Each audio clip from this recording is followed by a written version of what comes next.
A'udhu billahi minasyaitanir rajim. Bismillahirrahmanirrahim. Alhamdulillahi rabbil alamin. Bismillahi wassalatu wassalamu ala rasulillahi. Assalamualaikum warahmatullahi wabarakatuh. Isa na naman pong napakalungkot na balita ang atin pong natanggap.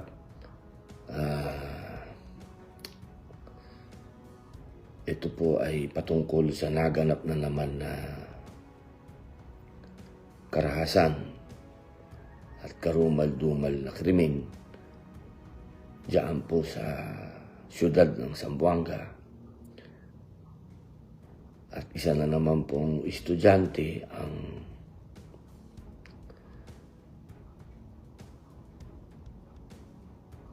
nakagawa ng isang bagay na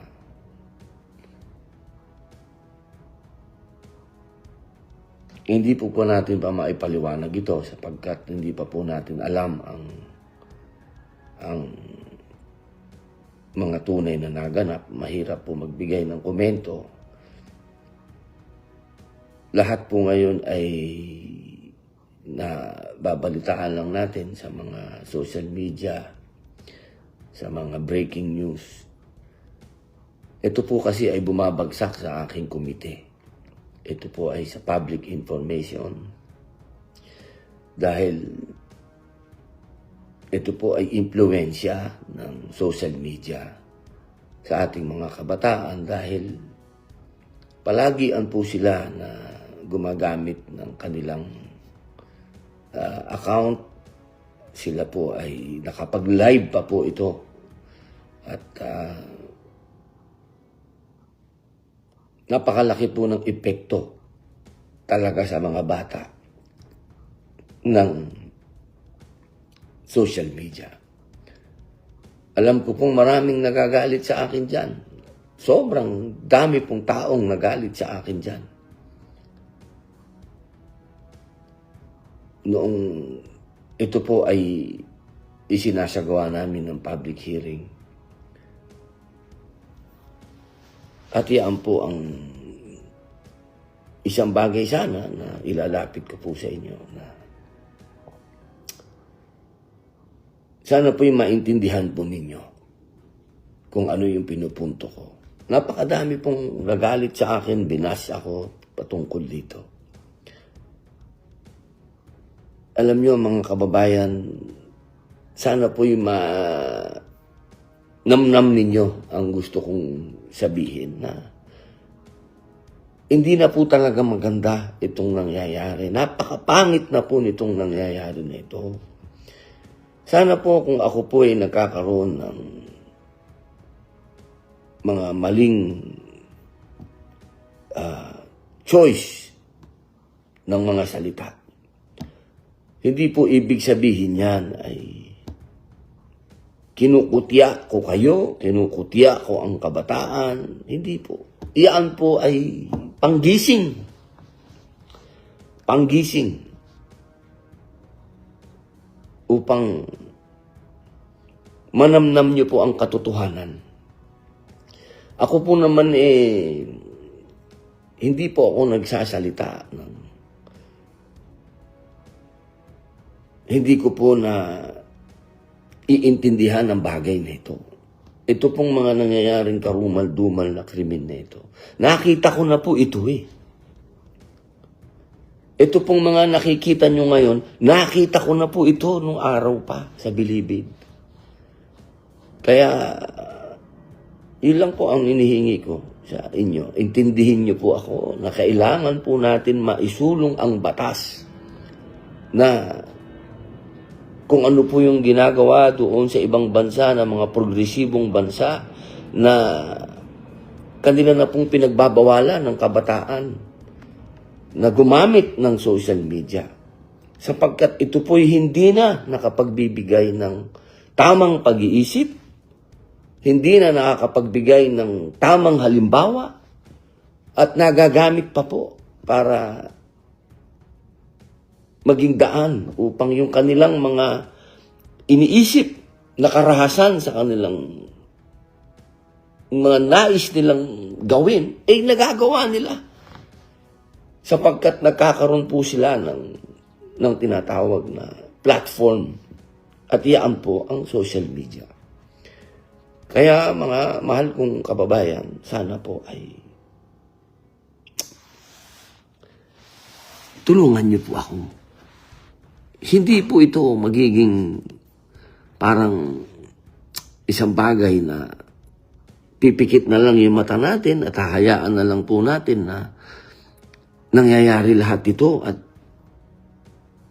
puro bashing na lang ang gagawin natin, puro politika na lang ang gagawin natin. Hindi po pwede dahil totoo po itong nangyayari na sa mga mata natin. Yun lamang po, wala naman ako maikwento pa dahil hindi ko pa po alam ang mga tunay na nangyari sa ganap na ito. At inshallah ay makapag-live po ako uli at masabi po sa inyo kung ano talaga yung tunay na nangyari dyan sa Zamboanga. Pero sa ngayon, mga kababayan, ang sinasabi ko po, panahon na para aksyonan natin ang mga batas na may kinalaman sa ating kabataan at may kinalaman sa social media na ginagamit po ng ating mga kabataan at nakaka-impluwensya sa kanila na makagawa ng mga bagay na karumal-dumal. Maraming salamat po kung ano man po ang nasabi kong mali ay patawad. At kung ano man po ang nasabi kong tama, inshallah ay namnamin po natin. Maraming salamat. Assalamualaikum. Una-una nagpunta ako rito personal upang iparamdam naman sa Ateneo community at siyempre sa mga naging biktima nung pamamaril na kami ay lubos po talagang nakikisa doon sa dinadanas ng ating mga kababayan dito, lalo-lalo na yung mga pamilya na naging biktima. Kami ay talagang nakikiramay sa kanila, no? Ganun din, siyempre yung tauhan ng Bureau of Customs, si Lieutenant Lars, mahusay naman na opisyal yan, kaya lang kinakailangan ko suspindihin talaga at tanggalin muna siya sa kanyang posisyon upang magkaroon tayo na talagang malinaw na investigasyon kung hanggang saan ang pananagutan niya, no? Tawag ko yan, mahusay naman magtrabaho yan. Kaya lang, yung kanyang baril nga ang ginamit dito sa nangyaring pamamaril. Kailangan suportahan natin yung investigasyon ng Philippine National Police. Habang ako ay naunawaan ko siya, matindi rin ang dinadanas ng kanyang pamilya. Kaya lang, kinakailangan natin talagang kagad siyang i-relieve, tanggalin doon sa pwesto at suspendin sa trabaho upang maging parehas yung magiging investigasyon. Na-establish po kung paano niya nakuha yung mga baril. Paano nakuha ng mga Initial reports pa lang, nasa Philippine National Police yan. Kaya lang, kahapon kasi nag-usap kami sa telepono ni Lieutenant Lars. Ang paliwanag niya sa akin, of course, kailangan malaman to ng PNP kung kailan lalabas sa investigasyon nila. Naiwan niya sa sasakyan o iniwan yung mga baril niya dun sa sasakyan na siyang pinanghatid dun sa kanyang anak. At yun ang nagamit nga dito sa nangyaring pamamaril. So on that day mismo, hindi siya pre-planned, sir? Lumalabas na hindi pre-planned. On that day lang niya nakuha. Hindi pa natin masabi. So, kasi kahapon, nung makausap ko siya, inililibing yung anak niya. So, medyo hindi ko naman kaya pampadetalye. So, hinihintay ko rin yung magiging investiga. From here on, dapat ang Philippine National Police ang mag-imbestiga. Kami susuporta lang.